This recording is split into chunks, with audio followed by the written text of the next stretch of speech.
Здравствуйте, дорогие друзья! Я приветствую вас на канале «Жизнь после жизни есть, я знаю», который посвящен доказательствам жизни после смерти и устройству потустороннего мира, куда каждый из нас попадает по завершении своего земного пути, где и воссоединяется с ранее усопшими родными и любимыми и продолжает бесконечное путешествие по нашей прекрасной и удивительной вселенной.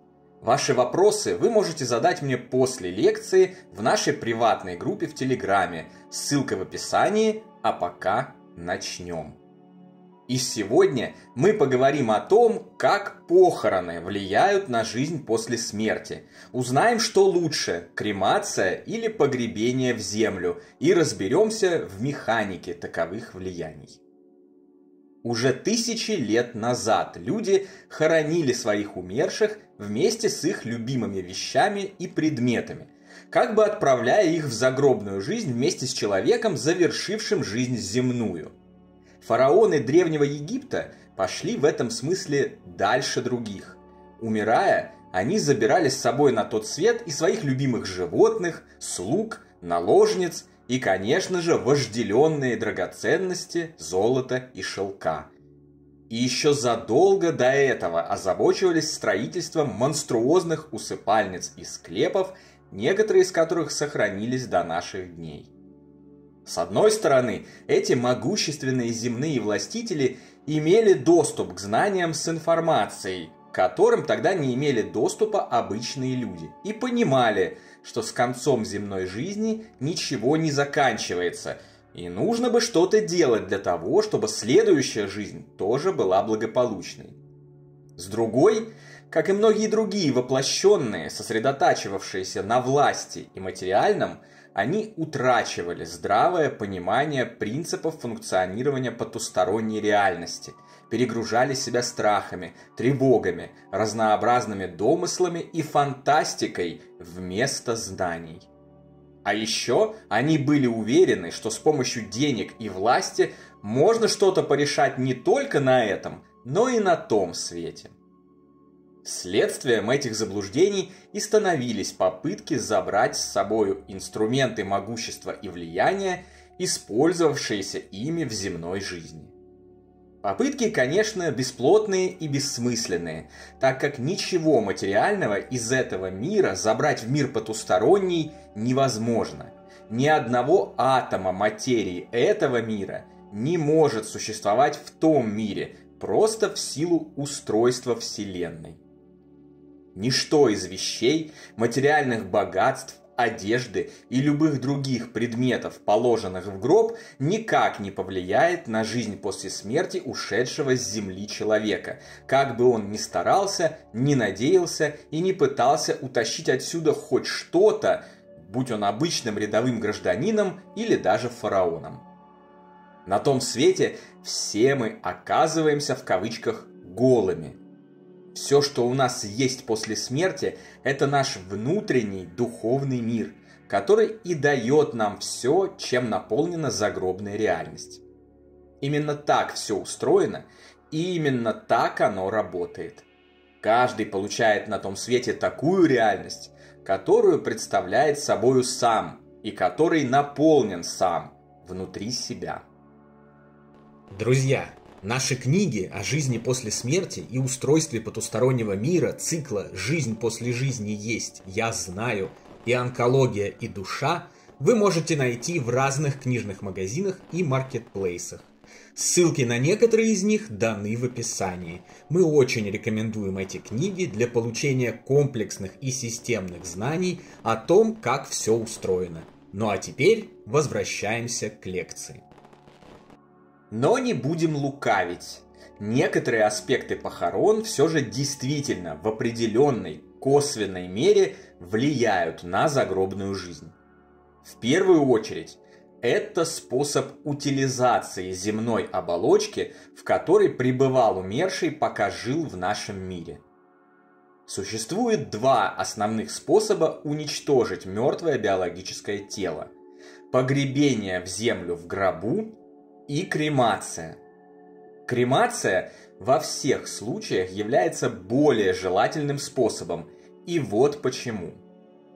Как уже было сказано, жизнь после смерти и все, что в ней есть, определяет состояние внутреннего духовного мира человека. В современном мире люди часто привязываются к своему телу. Они в буквальном смысле слова считают себя телом и забывают, что на самом деле это не так.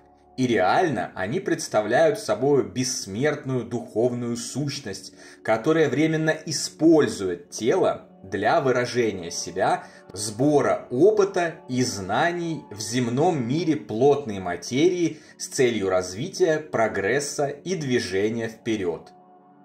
В результате таких патологических привязок довольно распространен сценарий, когда умерший человек не понимает, что он умер.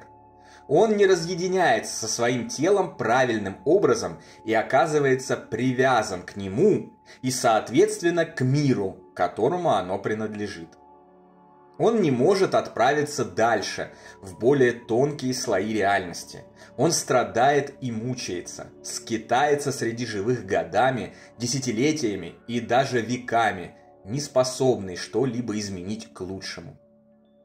Кремация в таких печальных случаях помогает разорвать подобные привязки и освободить дух, который, увидев, что тело уничтожено, естественным образом вынужден осознать, что все изменилось, его жизнь завершилась, и он может двигаться далее.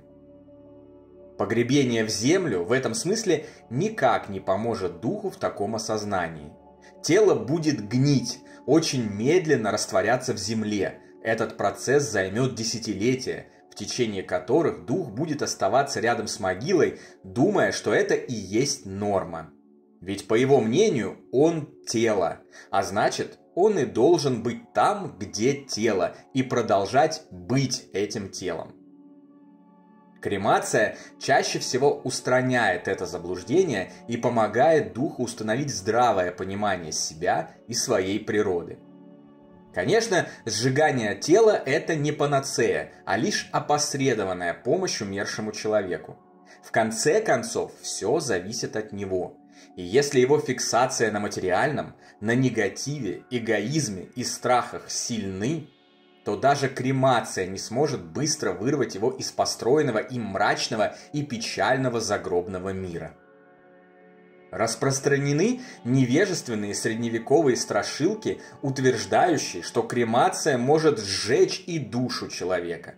Это абсолютный вздор, ведь ничто из этого мира не способно навредить материи другого мира, а душа как раз и состоит из материи более тонких слоев реальности. Думать, что душа может быть уничтожена земным огнем, это все равно, что верить в возможность заковать в наручники воздух, например. А вот сроки кремации действительно имеют определенное значение. Кремировать тело следует не ранее, чем через 3 дня после его смерти, а лучше вообще через неделю. Как мы уже знаем, усредненно именно в течение этого срока происходит разъединение духа с телом и его адаптация к новым, изменившимся условиям жизни. Не волнуйтесь, если вы кремировали своих родных быстрее этого срока, ничего смертельного более ранняя утилизация бывшей оболочки духу не причиняет. Но возможны некоторые негативные реакции, например, сильный испуг еще не освоившего продолжение жизни после смерти духа. К слову, пресловутое занавешивание зеркал в домах умерших изначально связано вовсе не с тем, что из зеркала может явиться злой мертвец и утащить всех на тот свет, а именно с желанием живущих защитить дух от испуга. Ведь недавно умерший человек способен обозревать земной мир, но уже не отражается в зеркале. Это и может его испугать и провести в замешательство, а некоторых и в состояние истерики, которое в потустороннем мире оказывает в 100 крат умноженное влияние на реальность и способно значительно ее ухудшить. А это, как вы сами понимаете, никому не нужно.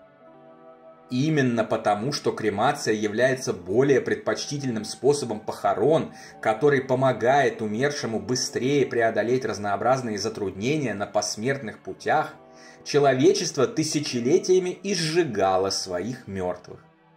Традиция хоронить тела в землю является относительно новой, и по меркам временной линии планеты возникла буквально мгновение назад, в качестве очередного заблуждения человека, слишком сильно привязавшегося к своему биологическому телу. Мы на протяжении длительного времени кремировали тела наших умерших родных, просто потому, что наитивно казалось так правильнее.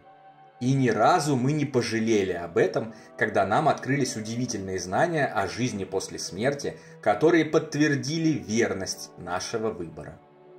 В конечном итоге, каждый сам решает, каким способом ему утилизировать тело умершего близкого. Не существует обязательных или совершенно запрещенных процедур. Поступайте так, как рекомендует вам ваш внутренний голос. Если вам комфортнее погрести тело в гробу, поступите так. Если же кремация кажется вам более предпочтительным способом, сжигайте тело и не слушайте невежественных граждан с их вздорными страшными выдумками на этот счет.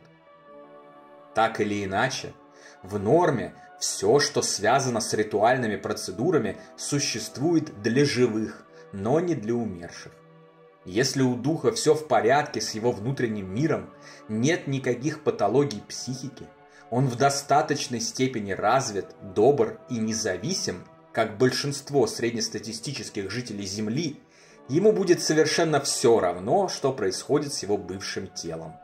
Он невозмутимо, а зачастую даже и с воодушевлением покинет его и продолжит жить в замечательной реальности того света, открывая, изучая, постигая ее и спокойно ожидая воссоединения со своими живущими родными и любимыми, когда придет их час покидать реальность земную. Как бы там ни было, описанные в данной лекции влияния способа похорон на загробное существование человека имеют ограниченное значение. Идущий вперед дух, старающийся разобраться в том, что происходит в его жизни, и стремящийся сделать ее лучше, светлее и благополучнее как для себя, так и для других, в любом случае преодолевает все затруднения, решает любые задачи и разруливает любые проблемы. Вот на этом и следует сосредотачивать основное свое внимание, на ваших бесконечных силах, безграничных возможностях и неизбежном хэппи-энде в любой ситуации, если только вы сами будете к нему стремиться. Ну а на сегодня это все, дорогие друзья. Если вам нравится то, что мы делаем, пожалуйста, поддержите нас донатом по ссылкам в описании видео. Благодаря вашей поддержке мы продолжаем нашу работу. Большое вам спасибо! Дополнительную интересную и полезную информацию за пределами лекций, ответы на ваши вопросы о жизни после смерти и наш приватный чат, в котором я бываю регулярно, вы найдете в нашем телеграм-канале. Ссылка на него, как всегда, в описании видео и на экране. Добро пожаловать! Встречаемся на следующей лекции здесь же, на нашем канале. А пока всего вам самого лучшего, волшебного и замечательного.